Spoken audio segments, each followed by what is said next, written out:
नमस्कार, स्वागत है आप सभी का डीडी न्यूज़ के इस खास बुलेटिन एक्सप्रेस 100 में, जहां हम आपके लिए लेकर आते हैं राजनीति, मनोरंजन, देश, दुनिया, खेल और व्यापार जगत की सभी बड़ी खबरों को एक्सप्रेस यानी फटाफट अंदाज में। मैं हूं चंद्रशेखर जोशी। तो आइए शुरू करते हैं तेज खबरों का सिलसिला। पूरे देश में आज श्रद्धा, भक्ति और उल्लास के साथ भगवान श्री कृष्ण का जन्मोत्सव जन्माष्टमी मनाई जा रही है। भगवान कृष्ण की पूजा अर्चना के लिए देश भर के मंदिरों में श्रद्धालुओं की लंबी लंबी कतारें लगी हैं।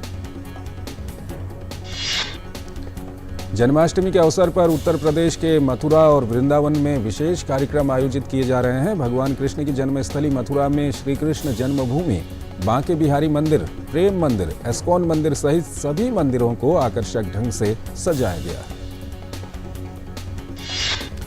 कृष्ण जन्माष्टमी को लेकर लोगों में उत्साह बना हुआ है। जन्माष्टमी के अवसर पर कृष्ण की द्वारका नगरी को रंग बिरंगी रोशनी से सजाया गया है। गुजरात के बड़ोदरा के एक मंदिर में भक्तों ने जन्माष्टमी के अवसर पर भगवान कृष्ण की मूर्ति के लिए सोने और चांदी से बने 25 लाख रुपए के झूले को तैयार किया। जम्मू कश्मीर के उधमपुर में श्री कृष्ण के जन्माष्टमी के अवसर पर शोभा यात्रा निकाली गई। इस दौरान भक्तों में भारी उत्साह नजर आया। चंडीगढ़ में कृष्ण जन्माष्टमी के मौके पर पूरे शहर को रंग बिरंगी रोशनी से सजाया गया। श्रद्धालु विभिन्न सार्वजनिक स्थानों पर भगवान श्री कृष्ण की आकर्षक झांकी सजा रहे हैं। केरल में भी कृष्ण जन्माष्टमी की धूम है। कोझिकोड में जन्माष्टमी के अवसर पर विशेष झांकियां निकाली गई।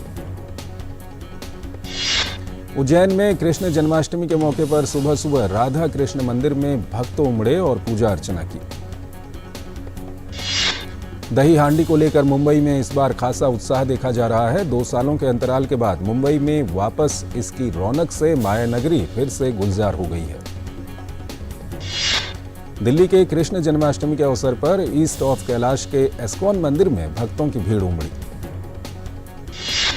नोएडा के एस्कॉन मंदिर में कृष्ण जन्माष्टमी के मौके पर भारी संख्या में भक्तों का हुजूम उमड़ा। कर्नाटक में कृष्ण जन्माष्टमी का जश्न मनाने के लिए बेंगलुरु के एस्कॉन मंदिर में श्रद्धालु एकत्र हुए हैं। मुरादाबाद में कृष्ण जन्माष्टमी के मौके पर भारी संख्या में भक्तों का हुजूम उमड़ा। लोग जन्माष्टमी पर अपने बच्चों को कान्हा या राधा बना रहे हैं। प्रधानमंत्री नरेंद्र मोदी ने सभी देशवासियों को जन्माष्टमी की शुभकामनाएं दी हैं। अपने ट्वीट में प्रधानमंत्री ने कहा कि सभी देशवासियों को जन्माष्टमी के पावन पुनीत अवसर पर हार्दिक शुभकामनाएं। भाजपा के राष्ट्रीय अध्यक्ष जेपी नड्डा द्वारका के सेक्टर 10 में जन्माष्टमी कार्यक्रम में शामिल हुए। केंद्रीय गृह मंत्री ने नई दिल्ली में 2 दिवसीय राष्ट्रीय सुरक्षा रणनीति सम्मेलन 2022 के समापन सत्र को संबोधित किया। कहा, सभी राज्य राष्ट्रीय सुरक्षा से जुड़े मुद्दों को शीर्ष प्राथमिकता दें। गृह मंत्री ने कहा, यह देश और युवाओं के भविष्य की लड़ाई है, जिसके लिए हमें एक दिशा में एक साथ लड़कर हर हालत में जीतना है। गृह मंत्री ने डीजीपी सम्मेलन के बदले स्वरूप से कई समस्याओं के समाधान पाने को भी अहम करार दिया। दूरसंचार विभाग ने 5G सेवाओं के शुभारंभ का मार्ग प्रशस्त करते हुए दूरसंचार ऑपरेटरों को स्पेक्ट्रम आवंटित किए। भुगतान करने के कुछ घंटों के भीतर ही स्पेक्ट्रम असाइनमेंट के लिए पत्र जारी कर दिए गए। केंद्रीय संचार, इलेक्ट्रॉनिक्स एवं सूचना प्रौद्योगिकी मंत्री अश्विनी वैष्णव ने ट्वीट करते हुए बताया कि टेलीकॉम कंपनियों को 5G स्पेक्ट्रम के लिए असाइनमेंट के लिए पत्र जारी कर दिए गए हैं। दूरसंचार सेवा प्रदाताओं से अनुरोध है कि वो 5G लॉन्च की तैयारी करें। केंद्रीय गृह राज्य मंत्री नित्यानंद राय उज्बेकिस्तान के 2 दिवसीय दौरे पर ताशकंद पहुंचे। केंद्रीय गृह राज्य मंत्री ने SCO इंटीरियर मिनिस्टर्स मीट में शिरकत की। केंद्रीय मंत्री ने जानकारी दी कि भारत आतंकवाद और मादक पदार्थों की तस्करी सहित साइबर सुरक्षा को सुदृढ़ करने के लिए अन्य देशों के संग संवाद और समन्वय के साथ पूरी तत्परता से काम कर रहा है। केंद्रीय गृह राज्य मंत्री नित्यानंद राय ने पूर्व प्रधानमंत्री स्वर्गीय लाल बहादुर शास्त्री जी की प्रतिमा पर पुष्पांजलि अर्पित कर नमन किया। उज्बेकिस्तान में भारतीय मूल के लोगों ने उनका स्वागत किया।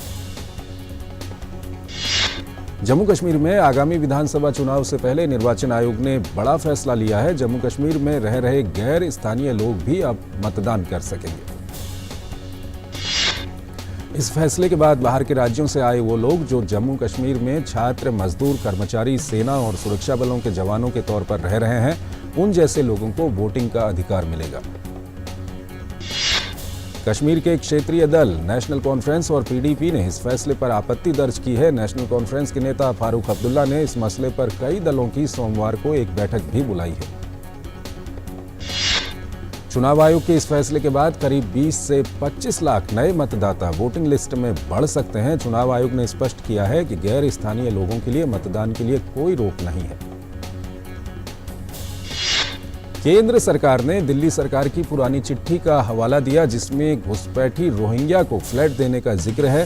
सूचना प्रसारण मंत्री ने केजरीवाल सरकार से जवाब मांगा। अनुराग सिंह ठाकुर ने दिल्ली के सीएम को मुख्यमंत्री की जगह झूठ मंत्री बताते हुए कहा कि केजरीवाल को जवाब देना चाहिए कि रोहिंग्या घुसपैठियों को केजरीवाल सरकार मुफ्त पानी, बिजली, राशन क्यों दे रही है और अब फ्लैट देने की बात क्यों की जा रही है। बीजेपी आरोप लगा रही है कि एक के बाद एक तमाम मामलों पर बिना तथ्यों के आरोप लगाने के साथ ही जब आम आदमी पार्टी और उसकी सरकार के किसी नेता पर आरोप लगते हैं तब अरविंद केजरीवाल चुप्पी साध लेते हैं। बिहार में सत्ता का गठबंधन का परिवर्तन होते ही आपराधिक घटनाएं बढ़ गई हैं। पटना के बेऊर थाना क्षेत्र में एक सिरफिरे ने एक लड़की को गोली मार दी। कोचिंग से लौट रही युवती को खुलेआम गोली मारने की घटना से लोगों में दहशत है। इस घटना से पहले भी खगौल थाना क्षेत्र में एक डॉक्टर की गोली मारकर हत्या कर दी गई। बढ़ती आपराधिक घटनाओं को लेकर भाजपा का कहना है कि राज्य में बढ़ रही वारदात बिहार में जंगल राज की वापसी की तस्दीक कर रही है। बिहार में कानून मंत्री के अलावा राज्य के कृषि मंत्री और रामगढ़ कैमूर से विधायक सुधाकर सिंह भी मुश्किल में हैं। सुधाकर सिंह पर साल 2013 में एक मामले के तहत करोड़ों रुपए के चावल का गबन करने का आरोप है। महागठबंधन के दागी मंत्रियों पर एक और सवाल उठ रहे हैं, तो वहीं राज्य में लगातार बढ़ती आपराधिक वारदात लोगों में डर और असुरक्षा की भावना पैदा कर रही है। राज्य में बढ़ रहे अपराध को लेकर महागठबंधन के मुख्यमंत्री नीतीश और सहयोगी दल बचाव की मुद्रा में है। भाजपा नेता रविशंकर प्रसाद ने दिल्ली में प्रेस वार्ता कर बिहार की नीतीश सरकार पर निशाना साधा। भाजपा नेता ने कहा कि अपराधियों के दिल से कानून का डर खत्म हो गया है। इस तरह की घटनाएं दिखाती हैं कि बिहार में जंगल राज लौट रहा है। साल 1987 बैच के सीनियर आईएएस अधिकारी राजेश वर्मा को राष्ट्रपति का सचिव नियुक्त किया गया है। ओडिशा कैडर के अधिकारी राजेश वर्मा फिलहाल कॉरपोरेट मामलों के मंत्रालय में सचिव हैं।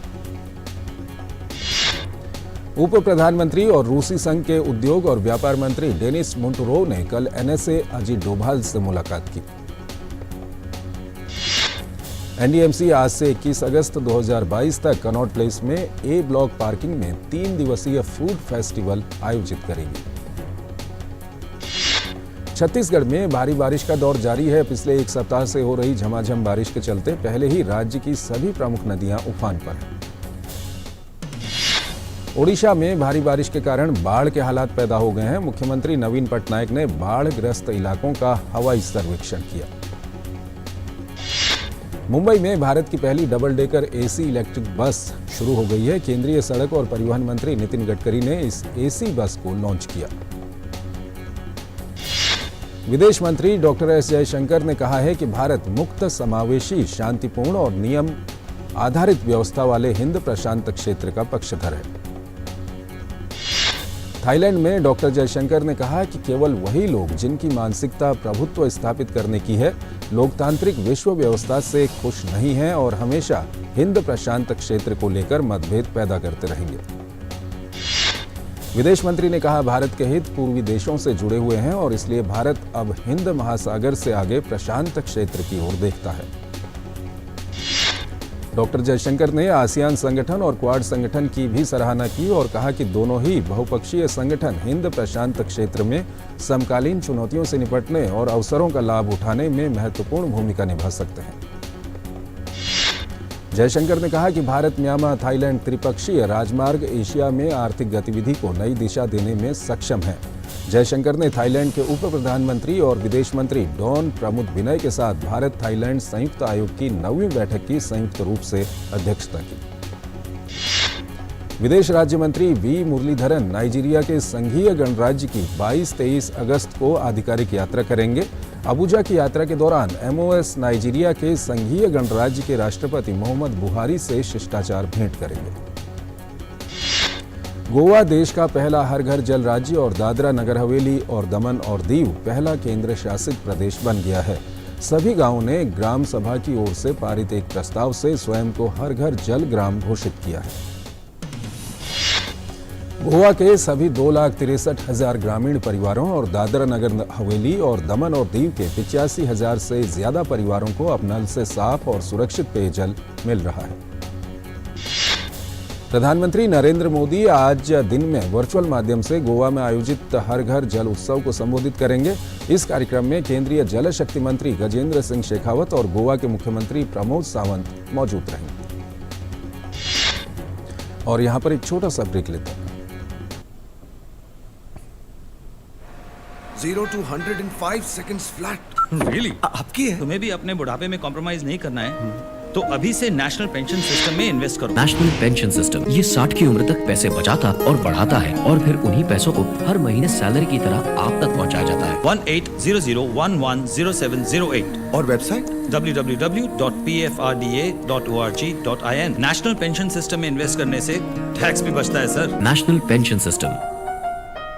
पेड़ लगाओ, पानी बचाओ, जनसंख्या को जनबाढ़ न बनाओ। IME Sahibabad, Ghaziabad, NCR 27 years of excellence in higher education offers Radhika scholarship up to 50% of college fees. स्वागत है आपका ब्रेक के बाद और आइए आगे बढ़ते हैं। होटल एवं रेस्तरां उद्योग ने सरकार द्वारा लाई गई 50,000 करोड़ रुपए की आपातकालीन ऋण सहायता गारंटी योजना के निर्णय का स्वागत किया है। HDFC बैंक ने फिक्स डिपॉजिट और रेकरिंग डिपॉजिट की ब्याज दरों में इजाफा किया है। FD की ब्याज दरों में 0.40% तक की बढ़ोतरी और RD के रेट को भी इतना ही बढ़ाया गया है। श्रीलंका की आर्थिक स्थिति चरमरा गई है। अंतर्राष्ट्रीय मुद्रा कोष के प्रतिनिधिमंडल इस महीने के अंत में कर्मचारी स्तरीय समझौते की रूपरेखा तैयार करने के लिए श्रीलंका आएंगे। सेबी ने वैकल्पिक निवेश कोष और उद्यम पूंजी कोष के लिए विदेश में निवेश के संबंध में नए दिशा निर्देश जारी किए हैं। अब विदेश में निवेश करने वाली फर्म के लिए भारतीय संबंध की जरूरत नहीं होगी। देश में 2022 की पहली छमाही में सौर ऊर्जा क्षमता में रिकॉर्ड 7,200 मेगावाट का इजाफा हुआ है। ये सालाना आधार पर 59% अधिक है। तुर्की ने ऐलान किया है कि वो युद्धग्रस्त यूक्रेन को उसके बुनियादी ढांचे के पुनर्निर्माण में मदद करेगा। दोनों देशों के नेताओं ने लवीव में मुलाकात कर रूस के साथ लड़ाई में क्षतिग्रस्त बुनियादी ढांचे के पुनर्निर्माण के लिए एक समझौते पर हस्ताक्षर कर अपनी प्रतिबद्धता जताई है। तुर्की के राष्ट्रपति तैयब एर्दोआन ने रूस यूक्रेन संघर्ष को सुलझाने के लिए संयुक्त राष्ट्र महासचिव एंटोनियो गुटेरेस के साथ युद्धग्रस्त यूक्रेन का दौरा किया था। ये त्रिपक्षीय बैठक संघर्ष के बाद से ज़ेलेंस्की के साथ एर्दोआन की पहली व्यक्तिगत चर्चा का प्रतीक है। स्पेन के वेलेंसिया के जंगलों में लगी आग का कहर जारी है। वहीं स्पेन की सैन्य आपातकालीन इकाई ने गुरुवार को अल्कुबलास शहर के पास आग पर काबू पाया। वहीं स्पेन के दक्षिण में जंगल की आग फैलने के बाद अधिकारियों ने अल्कुलबास में वहां के निवासियों को सीमित कर दिया। इससे पहले बुधवार को बारिश ने आग को बुझाने के प्रयासों में मदद की और वहीं विवर शहर से निकाले गए लोग जब तक अपने घरों को लौटते, लेकिन गुरुवार को चली हवा ने आग को फिर से जीवित कर दिया। इस साल स्पेन में अब तक 2,75,000 हेक्टेयर से अधिक जंगल आग की वजह से खाक हो चुके हैं। अमेरिका ने यूक्रेन के जापोरिजिया परमाणु ऊर्जा संयंत्र में रूस की सैन्य उपस्थिति पर भी चिंता व्यक्त की है। अमेरिकी विदेश विभाग के प्रवक्ता नेड प्राइस ने कहा है कि अंतर्राष्ट्रीय परमाणु ऊर्जा एजेंसी को सभी सुविधाओं तक पहुंच प्रदान की जानी चाहिए, जहां रूसी कर्मियों ने कर्मचारियों के साथ दुर्व्यवहार और जबरदस्ती की है। इस बीच मॉस्को ने कहा है कि वो जारी इन सभी सुविधाओं को बंद कर सकता है, जिस पर आगे बढ़ते हुए कीव ने कहा कि इससे परमाणु तबाही का खतरा और बढ़ जाएगा। ट्यूनीशिया में एक नाव दुर्घटना हुई, इसमें फंसे 100 से अधिक प्रवासियों को बचाया गया है। जर्मनी का राइन नदी वर्तमान में सूखे से प्रभावित है, जिसके कारण यूरोप का बड़ा हिस्सा प्रभावित हो रहा है। दक्षिणी फ्रांस में बुधवार को जोरदार आंधी तूफान आया था, जिसके बाद सेंट क्रिस्टेन जारेज के एक अस्पताल में ओले पड़े। चाड में मूसलाधार बारिश ने जून से अब तक 22 लोगों की जान ले ली है और 2000 हेक्टेयर से अधिक कृषि भूमि को नष्ट कर दिया है। भारतीय टीम ने अपने जिम्बाब्वे दौरे का आगाज शानदार अंदाज में किया है। भारत ने 3 एक दिवसीय मैचों की सीरीज के पहले मुकाबले को 10 विकेट से अपने नाम कर दिया। गुरुवार को खेले गए इस मुकाबले में भारत के कप्तान केएल राहुल ने टॉस जीतकर गेंदबाजी का फैसला किया था। भारतीय टीम के गेंदबाजों ने बेहतरीन प्रदर्शन करते हुए जिम्बाब्वे को 40.3 ओवर में 189 रन पर ऑल आउट कर दिया। जिम्बाब्वे के जवाब में टीम इंडिया 30 ओवर 5 गेंदों में बिना किसी नुकसान के 192 रन बनाकर मैच अपने नाम कर चुकी है। भारत और जिम्बाब्वे के बीच सीरीज का दूसरा मुकाबला हरारे स्पोर्ट्स क्लब मैदान पर 20 जून को खेला जाएगा। डूरंड कप के शुरुआती मुकाबले में मुंबई सिटी एफसी ने भारतीय नौसेना को 4-1 से हरा दिया। मुंबई सिटी एफसी ने भारतीय नौसेना के बीच मुकाबले में पहली सफलता 43वें मिनट में भारतीय नौसेना को मिली। दूसरे हाफ में मुंबई सिटी एफसी ने लगातार 4 गोल करते हुए इस मुकाबले को अपने नाम करने में सफलता पाई। दक्षिण कोरिया के चांगवॉन में चल रहे WSPS विश्व कप में भारतीय पैरा निशानेबाजों ने 1 स्वर्ण, 1 रजत और 1 कांस्य पदक अपने नाम करने में सफलता हासिल की। भारतीय पैरा निशानेबाज राहुल जाखड़ ने 25 मीटर पिस्टल के मिश्रित स्पर्धा में स्वर्ण पदक जीतने में सफलता हासिल की। दिन के दूसरे मुकाबले में पैरालंपिक स्वर्ण पदक विजेता अवनी लेखड़ा ने महिलाओं की 10 मीटर एयर राइफल SH-1 स्पर्धा में रजत पदक जीता। पूजा अग्रवाल ने 25 मीटर पिस्टल के मिश्रित स्पर्धा में कांस्य पदक अपने नाम करने में सफलता हासिल की। IPL 2023 के लिए कोलकाता नाइट राइडर्स ने चंद्रकांत पंडित को KKR का हेड कोच नियुक्त किया है। इंग्लैंड के तेज गेंदबाज जेम्स एंडरसन ने दक्षिण अफ्रीका के खिलाफ मैच में एक खास उपलब्धि अपने नाम कर ली। वो 40 साल की उम्र में पहुंचने के बाद अपना खेल जारी रखने वाले दिग्गज खिलाड़ियों की सूची में शामिल हो गए। ICC की ताजा रैंकिंग में भारत के विराट कोहली 5वें और रोहित शर्मा 6ठे स्थान पर बने हुए हैं। और राजू श्रीवास्तव की हालत गंभीर है और उनके दिमाग ने भी काम करना बंद कर दिया है। और आइए हम आपको इस वक्त की बड़ी खबर की ओर लिए चलते हैं। बड़ी खबर ये है कि दिल्ली के उप मुख्यमंत्री मनीष सिसोदिया के घर पर CBI का छापा पड़ा है। और उसके अलावा ये भी खबर आ रही है कि दिल्ली के कुछ अधिकारियों के घर पर भी CBI का छापा पड़ा हुआ है। हमारे संवाददाता नीरज सिंह हमारे साथ जुड़े हुए हैं। नीरज, अब क्या कुछ अपडेट आपके पास है, बताइए हमारे दर्शकों को। देखिए, दिल्ली NCR में 21 जगह पर छापेमारी की कार्रवाई है, वो CBI की टीम कर रही है। CBI की टीम सुबह ही मनीष सिसोदिया है उसके घर पर पहुंची थी और उसके साथ ही एक साथ ही दिल्ली NCR में छापेमारी की कार्रवाई की। उस समय के जो कमिश्नर एक्साइज थे अरवा चंद, उनके यहाँ पर भी जो CBI की टीम है वो पहुंची है। इसके अलावा 4 अधिकारी हैं जहाँ पर CBI की टीम उनके साथ पूछताछ कर रही है और उनके घर पर रेड कर रही है, क्योंकि ये वो अधिकारी हैं जो एक्साइज पॉलिसी से जुड़े हुए थे। उस समय के जो एक्साइज कमिश्नर हैं उनसे भी CBI पूछताछ कर रही है और उनके घर पर रेड कर रही है। इसके अलावा जो जिन लोगों को, प्राइवेट प्लेयरों को फायदा पहुंचाने की कोशिश की गई थी, ये कहें कि फायदा पहुंचाया गया था, 144 करोड़ का नुकसान उसकी वजह से आबकारी नीति के तहत, केजरीवाल सरकार की जो आबकारी नीति है उसके तहत हुआ था सरकार को। तो ये वो प्राइवेट प्लेयर थे जिनको कह सकते हैं कि एक तरह से रेवड़ियां बांटी गई थी और ये कहा गया था कि वो आए यहाँ पर और उनको सरकार की तरफ से पूरा सहयोग किया जाएगा। जिस तरह से ये पॉलिसी बनाई गई थी उसमें जो ब्लैक लिस्टेड कंपनी थी उसको भी शामिल किया गया था। अब आप ये कल्पना करिए कि जो इस पॉलिसी का जो प्राइवेट प्लेयर हिस्सा थे, जो लोग उत्पादक थे, जो शराब का उत्पादन करते थे, उन लोगों को उसमें शामिल नहीं किया गया था। जो लोग शराब का निर्यात करते थे या कह सकते हैं कि दूसरी जगह भेजते थे, उनको यहाँ पर शामिल किया गया था।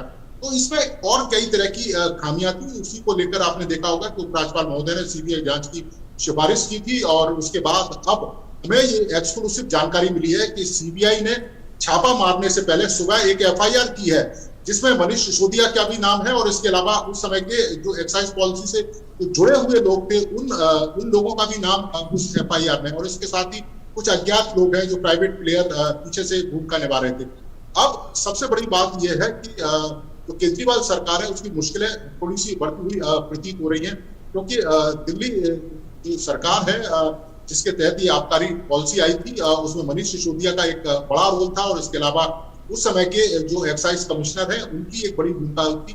यही कारण है कि आपने देखा होगा कि 11 अधिकारियों को उपराज्यपाल महोदय ने सस्पेंड कर दिया था, हटा दिया था, और उनमें ये जो एक्साइज जो कमिश्नर है वो भी उसमें शामिल थे, उस समय के जो तत्कालीन एक्साइज कमिश्नर थे। अब इस जगह पर दिल्ली एनसीआर में छापेमारी की कार्रवाई चल रही है और उम्मीद की जा रही है कि छापेमारी की कार्रवाई के बाद सीबीआई तमाम तथ्यों को मीडिया से शेयर करेगी और बताएगी कि इस छापेमारी में कौन कौन सी चीजें उसको हासिल हुई। लेकिन हाँ, इतना जरूर तय है कि सीबीआई ने इस पूरे केस को पहले ठीक तरीके से समझा है, उसके बाद तमाम जो पेपर वर्क है वो सीबीआई ने पूरा किया है और आज सुबह एक एफआईआर दर्ज करी है सीबीआई ने, जिसके बाद भी सीबीआई की टीम ने छापेमारी की कार्रवाई की है। जब एफआईआर दर्ज की है तो इसका मतलब साफ है कि सीबीआई के पास इस बात के पुख्ता सबूत है कि मनीष सिसोदिया और दूसरे जो लोग हैं केजरीवाल सरकार के और खासतौर से जो मुख्यमंत्री हैं कि इस एक्साइज पॉलिसी को लाने का उद्देश्य यही था कि प्राइवेट प्लेयरों को उसका फायदा पहुंचाया जाए। नीरज, एक तो सीबीआई ने एफआईआर की है और इस एक्साइज पॉलिसी की अगर हम बात करें तो इस एक्साइज पॉलिसी को लेकर के काफ़ी विरोध प्रदर्शन दिल्ली के अंदर देखा गया, बीजेपी की ओर से विरोध प्रदर्शन देखा गया और उसके बाद अभी कुछ ही दिनों पहले ये एक्साइज पॉलिसी वापस ले ली थी दिल्ली सरकार ने। तो कहीं ना कहीं दिल्ली सरकार तभी से बैकफुट पर थी इसको लेकर के, लेकिन इस एक्साइज पॉलिसी को लेकर के जिस तरह से दिल्ली के अंदर हुआ, पूरा दिल्ली पूरे देश में सुर्खियों में आ गई। दिल्ली में पहली बार ऐसा हुआ कि अगर आप एक बोतल खरीदने चाहते हैं या एक यूनिट कोई शराब की खरीदने जाते हैं तो आपको एक यूनिट उसके साथ फ्री मिलेगी। शायद ऐसा भारत में पहले हमने कहीं नहीं देखा कि ऐसा कहीं होता हो। और उसके बाद जिस तरह से दुकानें खोली गई जगह जगह पर और दुकानें जिस तरह से आवंटित की गई, तो आपको क्या लगता है कि अब केजरीवाल सरकार की मुश्किलें काफ़ी बढ़ गई हैं इसको लेकर के? देखिए, मुश्किलें बिल्कुल बढ़ गई है क्योंकि जब से ही ये पॉलिसी आई थी आपने देखा होगा विपक्ष के तमाम लोग इस पॉलिसी का विरोध कर रहे थे। भारतीय जनता पार्टी ने एक लंबा विरोध चलाया था और उसके बाद केजरीवाल सरकार ने इस एक्साइज पॉलिसी को वापस लिया। जिस तरीके से ये एक्साइज पॉलिसी आई थी, पूरी दिल्ली को जोन में बांटा गया। जोन में बांटने के बाद वहां पर जो दुकानें हैं वो आवंटित की गई उन प्राइवेट प्लेयरों को। और आप अगर देखें कि केजरीवाल सरकार का जो दोहरा रवैया है, अगर आप देखें कि पंजाब के अंदर जब ये सरकार में जाते हैं तो नशा मुक्ति की बात करते हैं और जब दिल्ली के अंदर जब एक्साइज पॉलिसी लाते हैं तो एक शराब की बोतल के साथ एक बोतल फ्री देते हैं। यानी कि आप दिल्ली को नशे के जो दलदल है उसमें ढकेल रहे हैं और पंजाब में आप दूसरी तरह की बातें करते हैं। हमने पूरे इंडिया में कहीं नहीं देखा कि एक अगर पेटी आप खरीदने जाए शराब की तो आपको एक पेटी फ्री मिलेगी।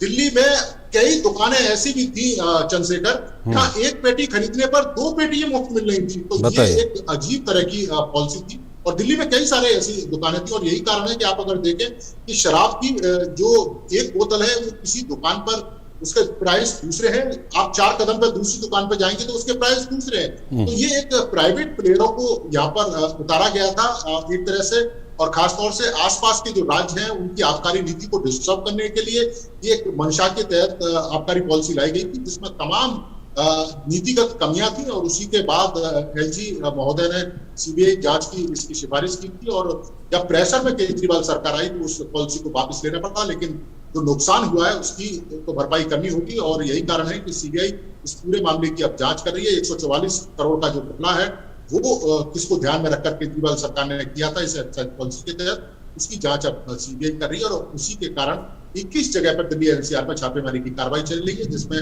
उस समय के तत्कालीन जो आबकारी कमिश्नर वो भी शामिल है और दिल्ली के 4 अधिकारी हैं और इसके साथ ही जो प्राइवेट प्लेयर इस एक्साइज पॉलिसी के तहत जिन लोगों को दुकानें मिली थी, जो फ्री की एक तरह से कह सकते हैं, एक बोतल के साथ एक बोतल, एक पेटी के साथ 2 पेटियां फ्री दे रहे थे, उनके जो परिसर है वहां पर भी छापेमारी की कार्रवाई चल रही है। नीरज, बहुत बहुत शुक्रिया आपका इन तमाम जानकारियों के लिए। और इस वक्त की ये बड़ी खबर है, दिल्ली के उप मुख्यमंत्री मनीष सिसोदिया के घर पर सीबीआई का छापा पड़ा हुआ है और साथ ही साथ ये भी बताया जा रहा है कि दिल्ली के कई अधिकारियों के घर पर और अन्य जगहों पर भी सीबीआई के छापे पड़े हुए हैं। और ये अब साफ हो गया है कि ये दिल्ली की एक्साइज पॉलिसी, यानी कि दिल्ली में शराब बेचने की जो नीति है उसको लेकर के ये छापे पड़े हुए हैं। लगातार हम इस बारे में आपको जानकारी देते रहेंगे। फिलहाल इस बुलेटिन में इतना ही। नमस्कार।